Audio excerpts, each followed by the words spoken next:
Good evening, I'm Stacey Amos for News Channel 8, and these are the top stories that we have for you tonight. Carnage on Company Street leaves another young man dead. A suspected drunk driver leaves a path of fire and destruction on St. Croix. And Dominican Republic voters on St. Croix and in New York City make their votes count for the first time. Did it pay off? We'll tell you. Those stories and more are up next for you on News Channel 8.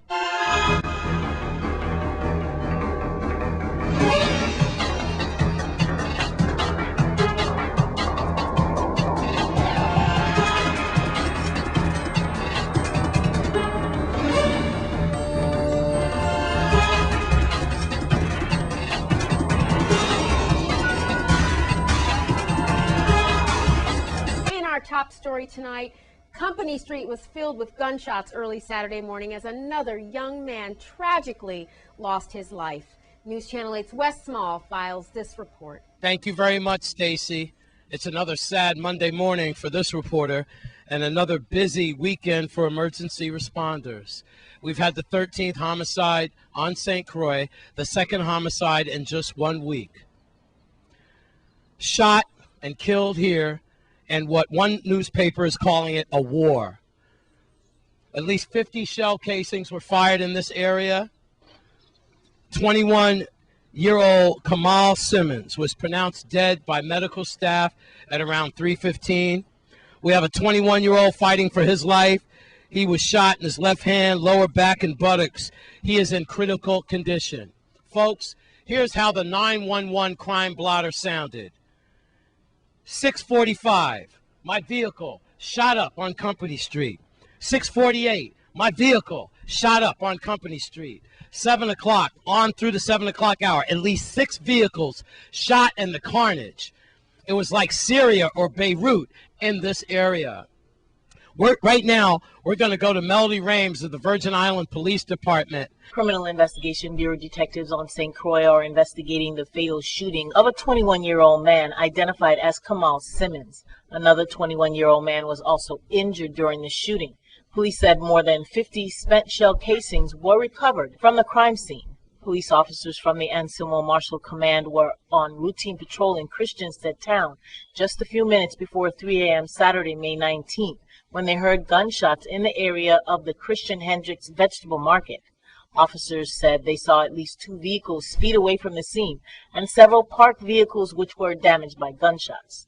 Police were advised that 2 gunshot victims were taken by private vehicle to the Governor Juan F. Louis Hospital and Medical Center for treatment. One victim, Kamal Simmons, was pronounced dead at about 3:15 a.m. by medical staff. The second victim had gunshot wounds on his left hand, lower back, and buttocks. A black handgun believed to be used in the shooting was recovered by police. The gun will undergo ballistic and forensic testing. The investigation into this case remains active, and detectives urge anyone who has any additional information regarding this case to call 712-6077, 712-6037, or you can call the anonymous tip line, Crime Stoppers, USVI, at 1-800-222-TIPS. As one fights for his life and another one to be mourned. At the market in Christiansted, I'm Wes Small for News Channel 8. And this case is not closed. Please, if you see something, know something, say something. Contact Crime Stoppers at 1-800-222-TIPS, VIPD, or 911. In other news, a minor has been arrested as the second suspect in charges for reckless endangerment in connection with the January 28th discharging of shots on the campus of the Ivana Eudora Keene High School on St. Thomas. The suspect is 17 years old. Police said the 17-year-old minor and 21-year-old Alex Harris were involved in a shootout that occurred in the parking lot near the gym and basketball court, where a tournament was happening with more than 100 students and spectators in the area. No one was injured, thankfully. Harris was arrested back on February 4th, and the minor was arrested at about 12:30 on Tuesday, May 15th. The minor has been released into the custody of his guardian pending his appearance in juvenile court. A suspected drunk driver on St. Croix leaves an unfortunate path of fire and destruction on the roads. News Channel 8's Wes Small has the story. It was a rough weekend for emergency responders. It was about 8:15 last night where we reportedly have a man in a red pickup truck or SUV that was apparently DUI, very bad. He started here like in the vicinity of Chocolates here on the North Shore Road, and it didn't stop. The carnage didn't stop until the post office. We have about 5 or 6 vehicles on fire. It's like this man hit everything he could between here, past Caribbean Auto Mart, and then the post office. And we have at least one person now in critical condition at Juan Louis Hospital. That coming from Public Information Officer Ms. Simmons.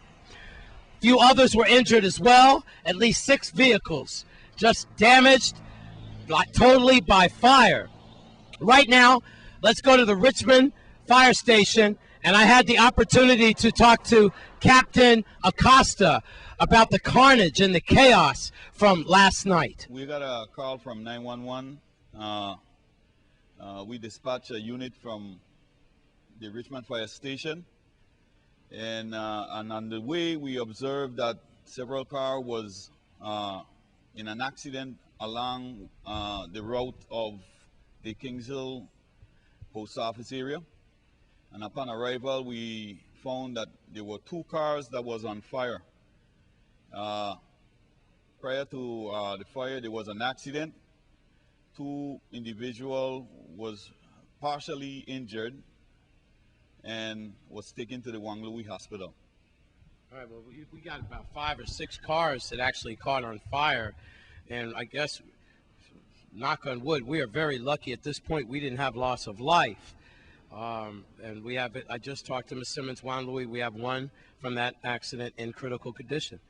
Any warnings you could give to the general public from y'all rescue point of view? Well, basically, just to remain safe, don't drink and drive, you know, and, you know, keep your eyes open and, you know, visualize what's going to happen before it happens. Now we are here at the intersection of Major General John Augustine Romney Memorial Drive. You can see traffic right now a little frustrated because people definitely need to come off their phones. He's warning people, buckle up. Now, as we pan around, look, we can see, looks like family members could be around here, so forth. Insurance rates are certainly going to go up. People are happy that their family members are alive. Now, the camera zoomed. Look at that. Look at the burned, charred area of that vehicle there. Could that be one of the final resting places, I don't know, of the DUI person who could have caused all this, again, allegedly?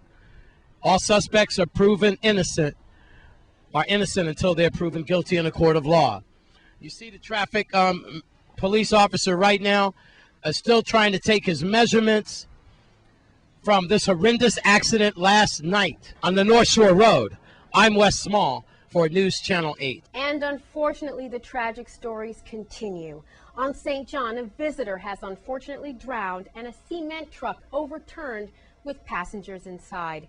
Here's VIPD spokesperson Melody Rames with the details. Police on St. John said a 64-year-old female visitor to the island apparently drowned while snorkeling on Saturday, May 19th near Water Lemon Bay. The victim was swimming with about 3 other persons who left the water but said they continued to watch her snorkel. When the victim seemed to be in distress, her companions went to her assistance by using a dinghy. EMT firefighters and National Park Rangers were on the scene, and CPR was administered to the victim. She was taken to the Myra Keating Community Health Clinic and pronounced dead at about 4:15 p.m. the same day. According to the preliminary report, the victim and her companions were aboard the private vessel, the Stella Maris, and had been in the Virgin Islands for about 4 hours. Also on Saturday on St. John, a cement truck overturned on a road near Fish Bay. The overturned truck plummeted over a rocky ridge into a villa and finally coming to rest on a hairpin curve. The passengers jumped out of the vehicle before it went over the ridge and were unharmed. The Traffic Investigation Unit officers continue to investigate this incident. Governor John DeYoung gave out some colorful gifts today. Let's take a look. What I want to do today is, because it is hurricane season and it starts next month, Because of FEMA's involvement with us, and a lot of things that we get and we do is because of FEMA. A lot of the things that we go through is because of your principals and all the teachers here. We have a gift that we want to give you so you'll be ready for hurricane season, okay?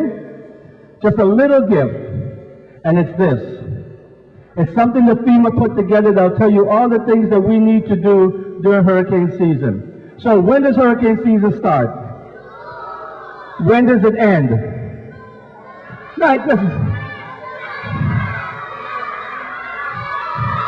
November. Stand up. Now let's give her a round of applause. She got it right. So, I'm going to give out these books today to all of you so that you have it, so you'll be ready, you'll be prepared. You can help your school, you can help your principal, help your teachers, help your parents. But more than anything else, make sure that you're ready, okay?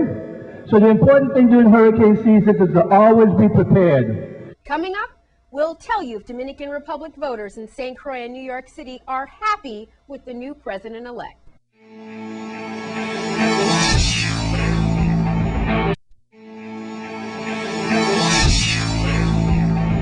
Now here's your Caribbean report.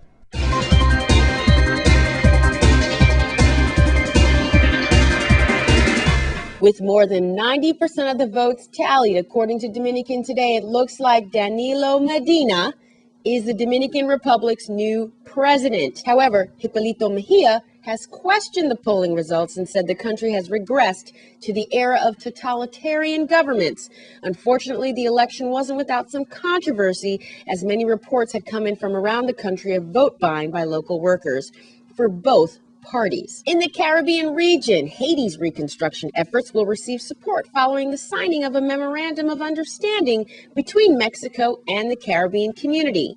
Mexico signed the memo with CARICOM's foreign ministers on Sunday ahead of Monday's second CARICOM-Mexico summit in Barbados. Since 2010, Mexico has reportedly spent $23 million in the execution of development projects in agriculture, education, and health in Haiti, along with providing a number of scholarships to Haitian students. The two countries' ties were strengthened during a visit by Mexican President Felipe Calderón to Port-au-Prince last month. From the island of Barbuda, the growing list of crises afflicting Barbuda sends the message that the old days are over, and the time has come for the sister isle of Antigua to seek new ways of stepping into the future, says Senator Mackenzie Frank. Frank is asking residents to consider returning to their earlier culture of rugged independence, a quality sadly lost in recent times, he feels. He believes that developing agriculture and fisheries through the promotion of private sector entrepreneurship is the best way to forward the island. From Cuba, an exploratory oil well off the northern coast of Cuba has been a failure and will be capped and abandoned,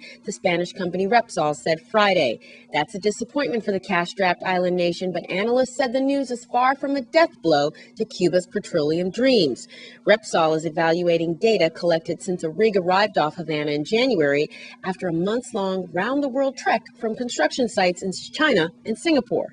The company has not yet decided whether to sink further wells in the area. From Haiti, according to a national police spokesperson, 2 Americans have been arrested because they were acting as if they were part of Haiti's military during a demonstration to demand that President Michel Martelly restore the country's armed forces, which was abolished in 1995 because of its abusive record. This comes amidst a glitzy fundraiser, which was held for Haiti in Cannes during the Cannes Film Festival, where participants bid up to $255,000 to help the country. It was the first time the French Riviera Festival attracted attention for a cause that was not connected with the movie. Actor Sean Penn helped orchestrate the benefit to renew attention back to Haiti, and designer Giorgio Armani co-hosted the gala. From St. Kitts, the Most Reverend Archbishop Nikolai Girosselli, Apostolic Nuncio Designate of Pope Benedict, will be in St. Kitts and Nevis today to present his credentials to the Governor General, His Excellency Dr. Sir Cuthbert Sebastian. Archbishop Girosselli is expected to also pay a courtesy call on Deputy Prime Minister and Minister of Foreign Affairs, the Honorable Sam Condor, on Monday afternoon. From St. Lucia, Prime Minister Dr. Kenny Anthony has announced that St. Lucia is taking steps to increase Wi-Fi access across the country and ultimately make it free to everyone in 2 to 3 years. St. Lucia is the latest to implement a Wi-Fi initiative in the Eastern Caribbean, following a similar drive in Barbados and Antigua. And in your cricket update, the West Indies are fighting back and promising a thrilling end. The first test at Lord's is set for a thrilling finale after the West Indies left England rocking at 10-2 at stumps yesterday, chasing a victory target of 191. Kamar Roach took 2-7 to remove England captain Andrew Strauss and night watchman Jimmy Anderson, capitalizing on an impressive fight back on day 4, which saw the West Indies bowled out for 345. Some people didn't expect the game to go 5 days, West Indies coach Otis Gibson said, but we're coming back, and we're coming back to make them fight for the rest of the runs. As of lunch, England 398 and 131 for 4, and they need a further 60 runs to beat the West Indies 243 and 345.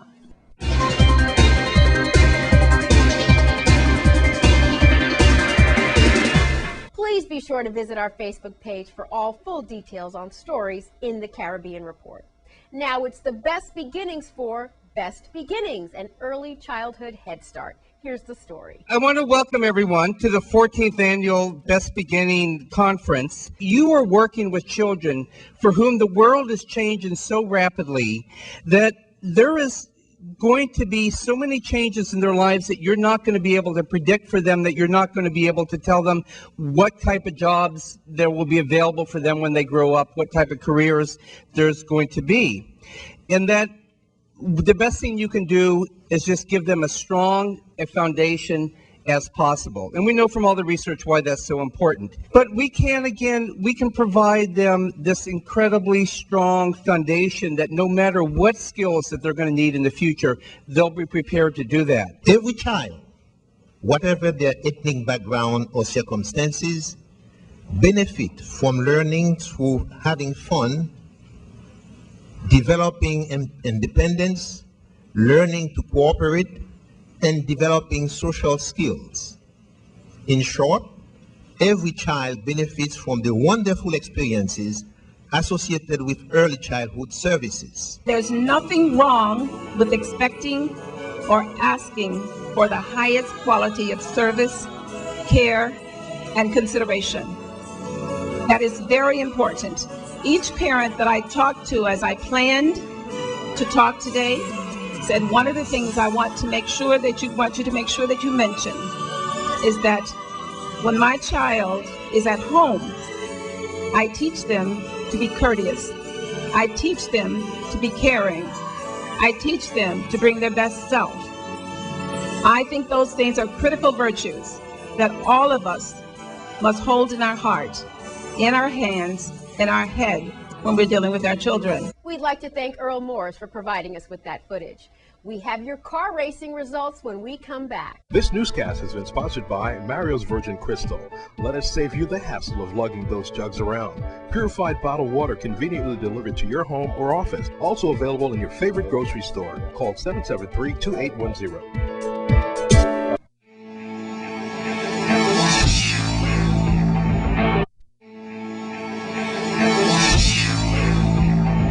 Here's your car racing results in your Sports 411. Good evening once again, ladies and gentlemen. As we had a tremendous, when I say tremendous, it was tremendous this weekend at the CDRA racetrack. First, before we go in thanking everybody who participated, all the truckers, we like to give this trophy to Mr. Stanley Walters, who did an excellent job this weekend. Although everybody gang, he was the man to gang up on.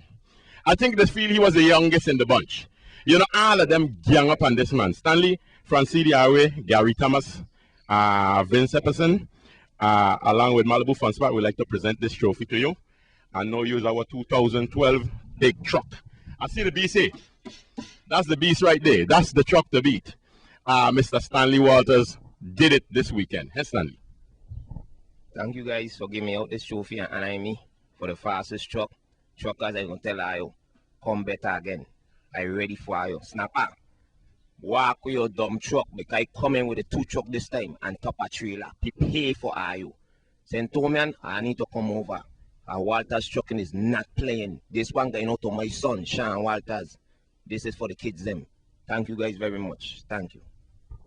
Again, we like to thank the truckers who came out. We had a lot of truckers. We like to apologize to the fans for the muscle cars and them who didn't participate and showed up and came out and put on this show. Like we like to apologize. But Memorial Weekend, Glenn, we want to do it again. Memorial Weekend, not with the trucks, but we're gonna have the domestic.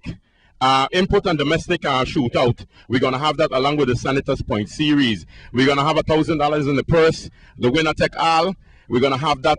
We're gonna break down in three places here at the track. But we like to thank KGM. We like to thank Mr. Paris. Mr. Paris came and run race after race with Paris Water Truck. We like to thank you. We like to thank Vivo Trucking. Vivo was here. We like to thank all the truckers. Snapper. Like Schuster's Water, we like to thank them again. Schuster came out and do his thing. You know what I mean? We like to thank all the truckers and them who I miss who came out, you know what I mean, and put their daily bread at stake here on the track and represent. Once again, thanks Stanley for coming out and do what he do. Paradise Trucking, Gary Thomas, we like to thank Gary ran a great race, but I mean, he couldn't come up. You understand? Once again, from the St. Croix Motorsports Complex, we like to thank Channel 8 for coming out. Glenn, you know what I say all the time. Take me to the world.